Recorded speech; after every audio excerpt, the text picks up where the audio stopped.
ocean. Excited that it's a clear, beautiful day. It's a little windy, and hopefully that doesn't show up on the sound. But I had a very full, lovely day yesterday. I was able to get out on the water and experience the humpback whales, and got blessed by that. They're amazing, incredible, colossal-sized, majestic beings. And they're here. They come to this island, they migrate to this island during the winter, and we get to enjoy this incredible experience here on Maui. A lot of them are some of them are giving birth, some of them are here with their babies.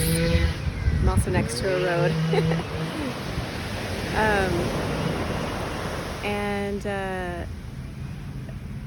A mama and a baby and an escort, as they call them, were there, and they were a very playful bunch. I'll post a video on my Instagram of what happened. They're whale tails. And so it's just so invigorating when you see those guys. They head back to Alaska in the warmer, as the months start getting warmer, and in the winter they come here, and so it's like one giant birthing pool. They're not all giving birth, but that's what's going on. And I don't know, there's a sense of joy, and especially when you see them breach. I don't know if they're jumping for joy, but it's what it looks like to me. And then in the evening time, there is a gathering for a dear friend of mine. His birthday would have been today, March 17th, St. Patrick's Day.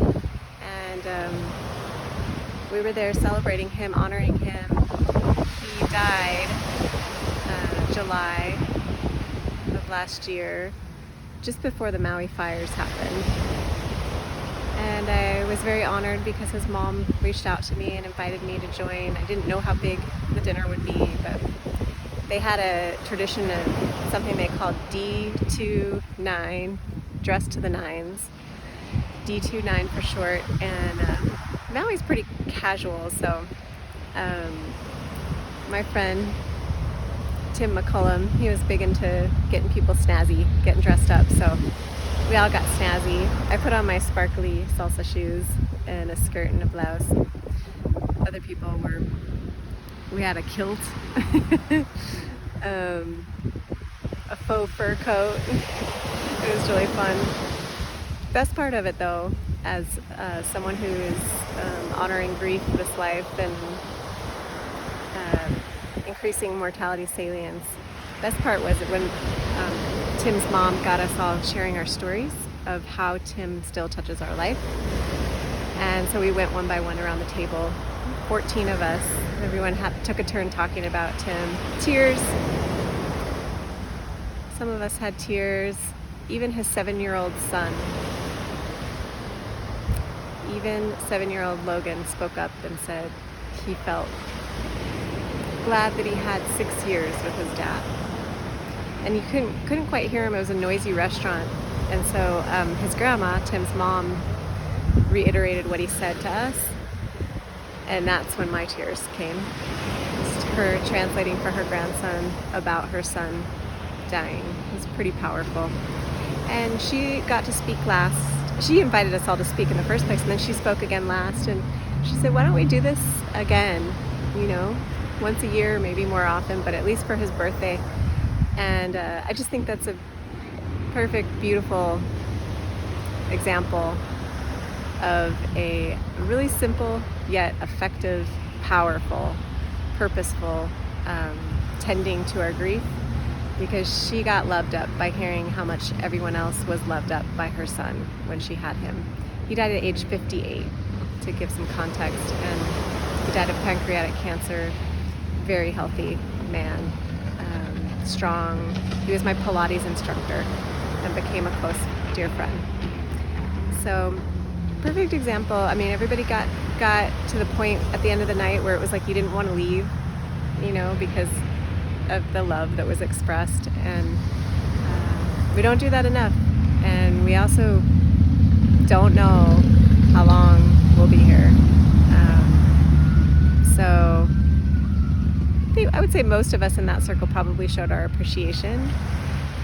Tim definitely showed his appreciation to people. He's very much about empowering people, but then to get together and do it again.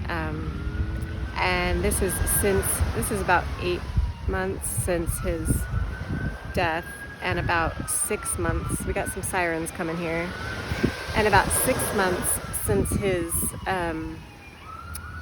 celebration of life. They did not do a funeral or memorial, they did a celebration of life.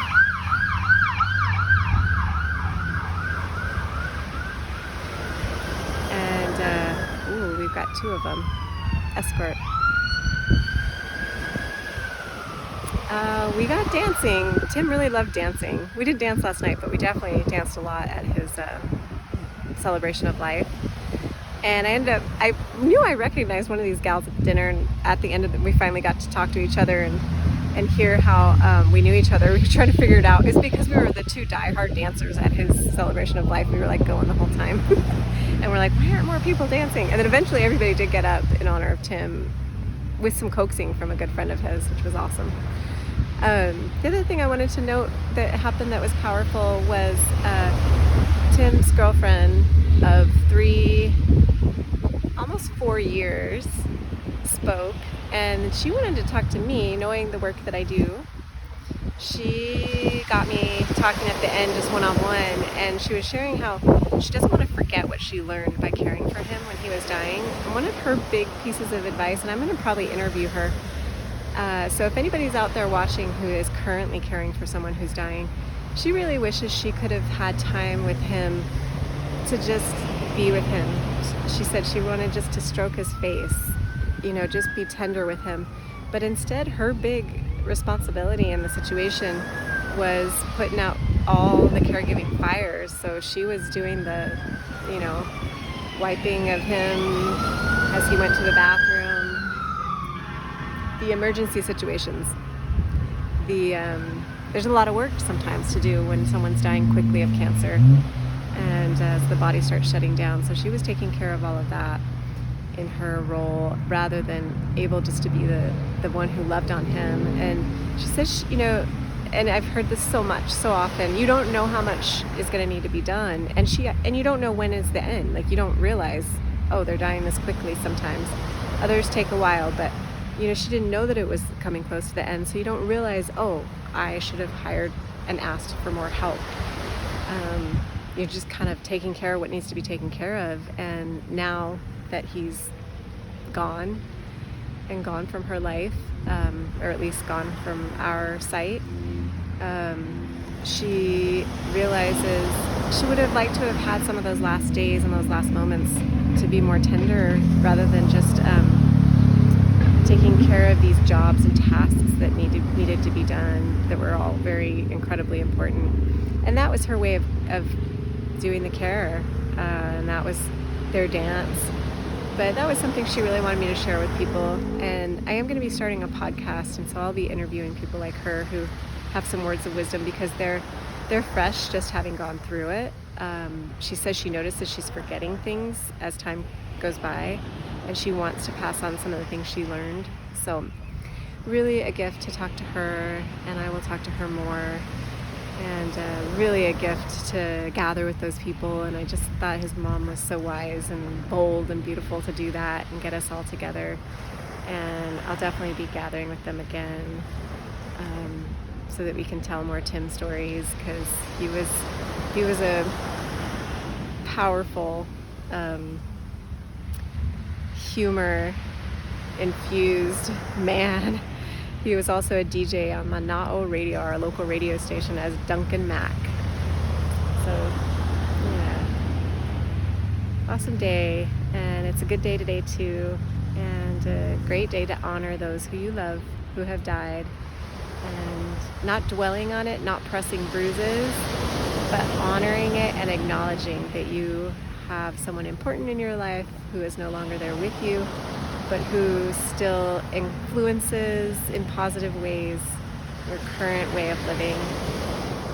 It's an art. It's an art of living and dying.